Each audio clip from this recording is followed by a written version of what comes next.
ओबीसीची मर्यादा 8 लाखावरून 15 लाख करण्याचा निर्णय जो आहे तो घेतला जातो आहे, तशी शिफारस केंद्राला करण्यात आली आहे। खरं तर काय नेमका निर्णय आहे, कसा फायदा होणार आहे? नाही, खरं म्हणजे असं आहे की ही जी घोषणा आहे ही जेव्हा आपल्याकडे विधानसभेच्या निवडणुका लागल्या होत्या त्याच्या आधीच हा निर्णय राज्य मंत्रिमंडळाच्या बैठकीमध्ये झाला होता की मर्यादा 8 लाखावरून 15 लाख वाढविण्याची शिफारस राज्य सरकार फक्त शिफारस करू शकते।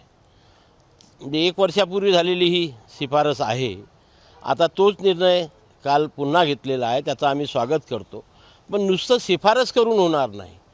तर आपल्या माध्यमातून मी राज्य सरकारला विनंती करतो की शिफारस तर आपण करतात, पण प्रत्यक्षात माननीय पंतप्रधान नरेंद्र मोदी आणि गृहमंत्री अमितजी शाह यांच्यासोबत चर्चा करून ही मर्यादा केंद्राकडून वाढवून आणावी। इथे अशा प्रकारची फक्त शिफारस करतो म्हणायची आणि लोकांना सांगायचं आम्ही तर वाढवली, त्याला काही अर्थ नाही। जोपर्यंत केंद्र सरकार त्याला शिक्कामोर्तब करत नाही तोपर्यंत ओबीसी समाजाला याचा काही फायदा होणार नाही। म्हणून पुन्हा एकदा मी सांगतो की माननीय मुख्यमंत्री त्यांचं संपूर्ण मंत्रिमंडळ यांनी केंद्र सरकारला विनंती करून पंतप्रधान मोदी साहेब आणि गृहमंत्री अमित शाह साहेब या दोघांनाही त्यांची मर्जी म्हणून त्यांच्याकडनं ही मर्यादा 20 लाख रुपयापर्यंत करावी, कारण 17 पासून वाढलेली नाही। 20 पर्यंत कर, दर 3 वर्षांनी वाढायला पाहिजे ना। काय दर 3 वर्षांनी त्याच्यामध्ये वाढ व्हायला पाहिजे, ती अजूनपर्यंत झालेली नाही। म्हणून आमची मागणी 20 लाखाची आहे, ते केंद्र सरकारकडून त्यांनी करून घ्यावी अशी राष्ट्रीय ओबीसी महासंघाची मागणी आहे। खरं तर 43 जातींचा समावेश यामध्ये जो आहे तो केला जाणार आहे, म्हणजे राज्याच्या याच्यात आहे पण केंद्राच्या याच्यात नाही आहे, त्यामुळे नाही, ती एक प्रक्रिया आहे की राज्य मागासवर्गीय आयोग ज्या नवीन जाती ओबीसीमध्ये घ्याव्या अशी शिफारस करते आणि राज्य सरकार त्यांचा समावेश करते।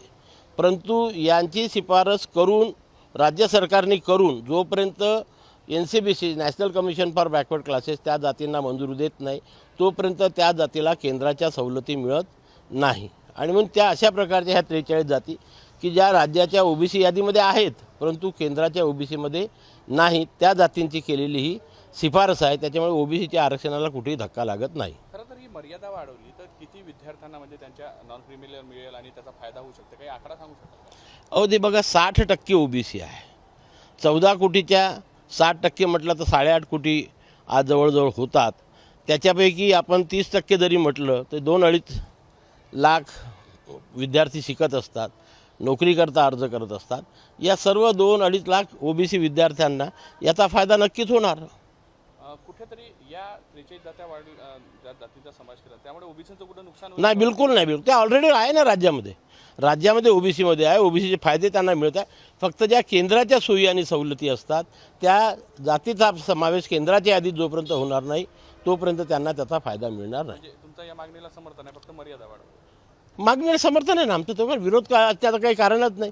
आमची मागणीच आहे 20 लाखाची करावी, त्यांनी 15 लाखाची शिफारस केली आहे। पण शिफारस करून होणार नाही। इथे पण BJPचं राज्य आहे, केंद्रात पण BJPचं राज्य आहे आणि आमचे मुख्यमंत्री मला माहीत आहे की सक्षम आहे, ते पंतप्रधानांना नमवू शकतात।